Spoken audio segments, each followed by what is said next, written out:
दोस्तों आज आम कथा जड़े एमती मनीष विषय जी एकुटिया समुद्र मझिरे 438 दिन धरी जीवित रही आउ इतिहास रेकर्ड करदेला।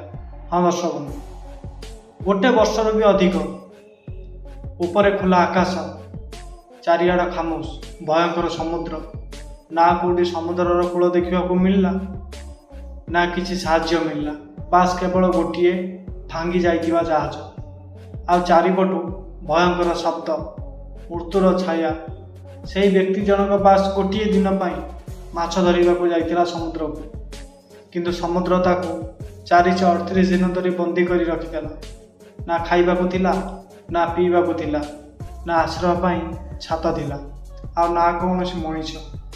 बंचिबार आशा पूरा शेष अवस्था थिला, मरिबार ग्यारंटी पूरा 100%।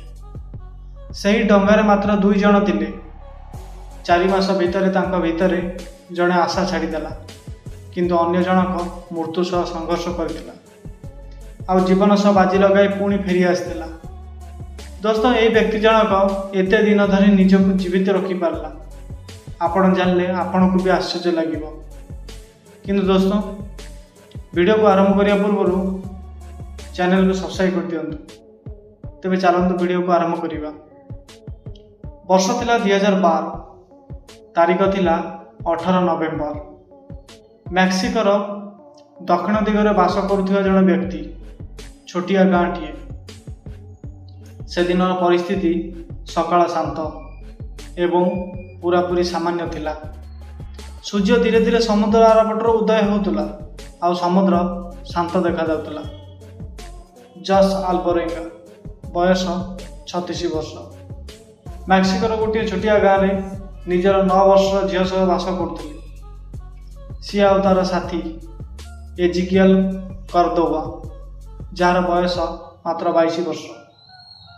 ये 2 जण पेशारे माछ धराली थिले। जोश को माछ धरिबार बहुत वर्षर अनुभव थिला, किंतु एजिकियल एते भी माहिर नथिला। से नुआ नुआ करी जोश सहित जोड़ी होइथिला। एमानक काम माछ धरिबा आउ से माछ को बाजार रे बिक्री करी पैसा कमेबार थिला। गत किछि वर्ष होला सेमाने से माछ को बिक्री करी भल टंका रोजगार करिबा पई आशा रखिथिले, किंतु अधिक माछ केबे भी धरि पार नथिले।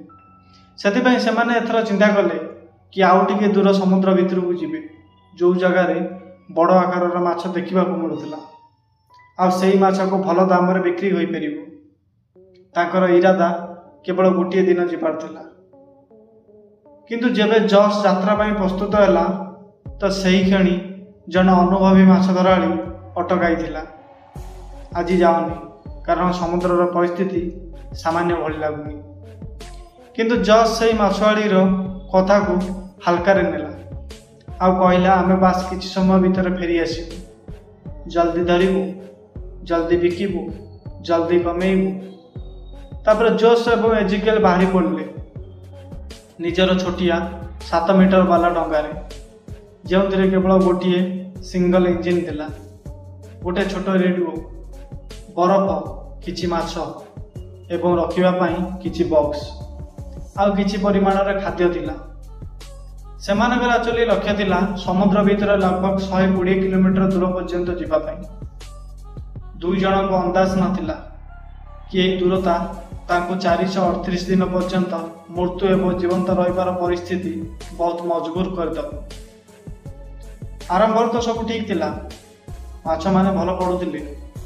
किछि समय मध्य से माने बहुत माछ धरि नेले, किंतु ता परदिन दीपर हो समुद्र रंग बदलिबा को लागिला।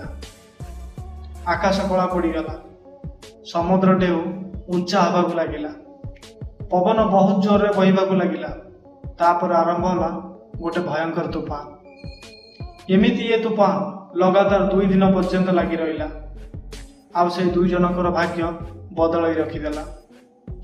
डंगा ढेउरे ऊपर को उठा को लगिला, इंजिन मध्य बंद होगा लगिला आ रेडियो भी खराब हो गला। एबे तांको पाखरे कौनसी संपर्क करबा पई किछि भी साधन नथिला पाखरे, ना कौनसी कूल रे ना कौनसी जहाज रे। तूफान एते खतरनाक थिला कि ढेउ पूरा डंगा ऊपर उठा को लगिला। जीवन बचाइवाक जाई सेमाने डंगाए रखिथिबा समस्त माछ समुद्र रे फिंगी देले ताकि डंगा हल्का हो आउ बुड़ीबार से बंची जीवे। सेमानकर इरादा थिला तूफान कमेवा मात्रे फेरी जीवे बोली घर को, किंतु परिस्थिति सामने मनीष केते भी चालाक होना कहीं सदा बेले हताशा ही रही था। यही भयंकर 2 दिन तूफान डंगाटी लगभग 400 किलोमीटर भासी जाइतिला पूरा खुला महासागर आड़क, जोटी की चारिआडे केवल पानी ही थिला एवं कौनसी साहाय्य नहीं।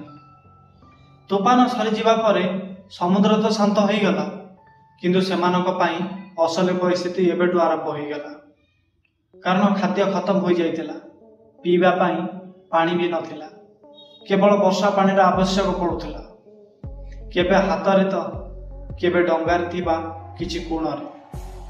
निजर भोक मिटाइबा पाई सेमाने समुद्र रे पहुँचुवा पक्षी मानकु धरिबाकु पड़िला, कइंछ को आउ केबे केबे माछ को भी, जहाकु सेमाने कंचा खाउथिले, कारण जज पाखरे अनुभव थिला, किंतु एजिकिएल शरीर धीरे धीरे थकिबाकु लागिथिला। से बहुत जवाब थिला, किंतु मानसिक एवं शारीरिक रूप से एते बड़ा लड़ाईर सामना करने लगी से प्रस्तुत नथिला, किंतु तथापि से जज सहित 4 मास पर्यंत से समुद्र सामना करथिला। भोकरे रहउथिला, खरारे रहउथिला, झड़ तूफान सहित लड़ुथिला, उम्मीद जीवित थिला, किंतु 4 मास सरीबा परे तार शरीर पूरा हार मानि जाइथिला। ताको बारंबार रोग आक्रांत करने को लगिला, आ धीरे धीरे से कथा कहवा भी बंद कर देला। जज किंतु बहुत चेष्टा करिछि कि तार साथी जीवित रहो, किंतु समुद्र रे केही भी डॉक्टर नथिले, किछि औषध भी नथिला, आ किछि उपाय भी नथिला। पुणी गोटे दिन एजिकिएल सदाबेला ପାଇଁ शांत हो गला। जज निजे तार शरीर को समुद्र को समर्पण कर देବାକୁ पड़ला। तार साथी जे कि पूरा 4 मास पर्यंत तार साथी रे थिला, एबे आउ रहिला नहीं। एबे जज पूरा का पूरा एका। जज जानि नथिला कि ता पाखरे आउरी पुणी 9 मास बाकी रही, जोटी कि ना तो कूल रही ना कौन रास्ता ना कार डाक, केवल गोटे डंगा, समुद्र ढेउ, खरा एवं तार बंची रहिबार आशा। जज एबे बिल्कुल एकुटिया थिला, गोटे एमिति डंगारे फसी रही जे कि ना तार कूल जानिथिला ना कौन दिग, केवल तार चारिपटे घेरी होई रही मृत्यु ठारू भी अधिक खामोश नील समुद्र। से समुद्र केवल गभीर नथिला, बरं से समुद्र गोटे शिकारी थिला, जे कि तार प्रतिटी निश्वास को चाहि रही, ना कौन शब्द ना कौन मनुष्यर चेहरा ना कौन उम्मीद, केवल ढेउथिला, से भी ठंडा बेरहम आउ गिली देवार जोश। समय जमिति अटकी ही जाइथिला, प्रत्येक दिन प्रत्येक समय जोश को ये अनुभव होता कि संघर्ष केवल भोक एवं शेष पाई नुहे, ये संघर्ष थिला ता भितर थिबा मनुष्यर अस्तित्वर। समुद्र तार शरीर नुहे, तार आत्मा शोषी नवा पाई व्याकुल थिला। प्रत्येक दिन सकाळु जेबे से उठे ताकू लागे कि शायद आज होउची मोर शेष दिन, आ सबुदिन राति से आकाश को देखिक भावे कौन ये शेष राति मो पाई। किंतु जेबे सबु आशा भांगी जाइतिला, सेतेबेले गोटे जिनिस ताकू जीवित रखिबार साहाय्य करथिला, से होउची ता झियर हस, ता झियर आखि, तार कोमल आवाज। जेतेबेले जोशर आत्मा थकिबाकू लागुथिला, सेतेबेले से झियर चिंता भावना जोश को जाबड़ी रखुथिला, ताको कहूथिला कि तू केबे भी हार पानी करिबुनी, तुमको बंचिबाकू पड़िबो मोरी पाई। दिन में जो भाई प्रचंड खरा होता तो तार देह जलिबाकू लागुथिला, आ राति हाड़ को बरफ करी जाम करदेला भली पवन तार देह को शीतई दौला। खाइबा पाई किछि नाही, पीवा लगी केवल अपरिष्कार पानी, आ ता साथी रे गोटे खामोशी जी कि पागल करदेला भली रखुला। जस बेले बेले निज सहित कथा होता, निजको निजे जवाब दौला, कारण से एबे भूलिबाकू लागिथिला कि असली आवाज केमिति होता है। 6 मास हो जाइथिला, तापर एमिति गोटे दिन 2 समय प्रबल खरा। जेतेबेले जॉसर आखि सूर्यर किरण रे जलिबाको लागिला तेबे ताको किछि दूर रे गोटे विशालकाय जहाज देखिबाको लागिला। तार हृदय धक धक हबाको लागिला जेमिति कि तार शरीर रे पुणी जीवन पळै आसिला। से निजर कपड़ा पवन रे दोहलाइबाको लागिला, डंगा को हलैबाको लागिला, चित्कार करी डाक पकाइला जेमिति कि पूरा समुद्र तार शब्द रे तार डाकरे प्रकम्पित होछि।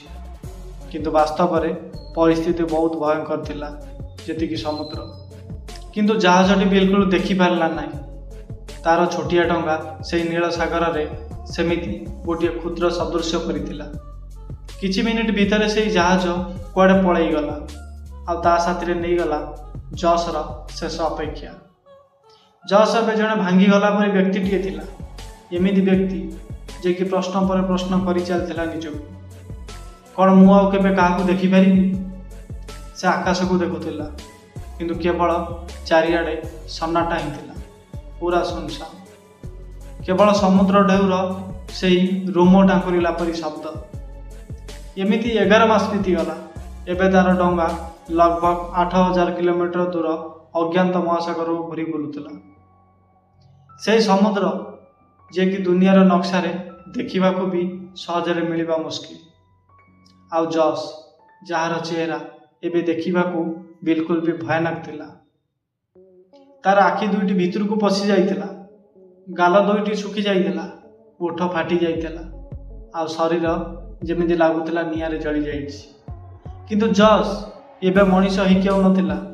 सेई समुद्रर समस्त कार्य रे तार अभ्यास सेमिति ही जाइथिला, बंची रहिबार अभ्यास। किंतु एमिति गोटे दिन आसिला 30 जनवरी 2014। एमिति एक दिन कि भाग्यर द्वार खाली नुहे, गोटे दरार थिला। किंतु जॉस से परिस्थिति रे निजर जीवन को खोजी पाइथिला। पानी रे किछि अजीब जिनिस भासुथिबार देखादेला, जहाँकि से सुखिला नड़िया थिला। आउ जॉस गोटे झटकार जानी पारला कि कूल एई पाखरे अछि। तार देहरे जो साहस बाकी नथिला से परिस्थिति रे गोटे तूफान उठिला। जॉस से डंगा को पूरा बल प्रयोग करी मोड़ीबाकू लागिला। आउ दूररू देखिला गोटे सुंदर द्वीपपुंज जेमिति कि पृथ्वीर गोटे भाग, जहाँ को देखिबा लागि जॉसर आखि व्याकुल थिला। किछि समय भितर जॉस से मार्शल आइलैंड रे पहुंची गला। जो डंगा काली मृत्युर पिंजरा थिला, आज से डंगा जीवंत बंचिबार आशा आड़ा को टाणी देउथिला। जॉस शेष थर पई समुद्र को देखिला, आ तापरे निजे से समुद्र को डेई गला। प्रतिटी ढेउ को चिरी करी पहरी पहरी कूल को जीवाकू लागिला।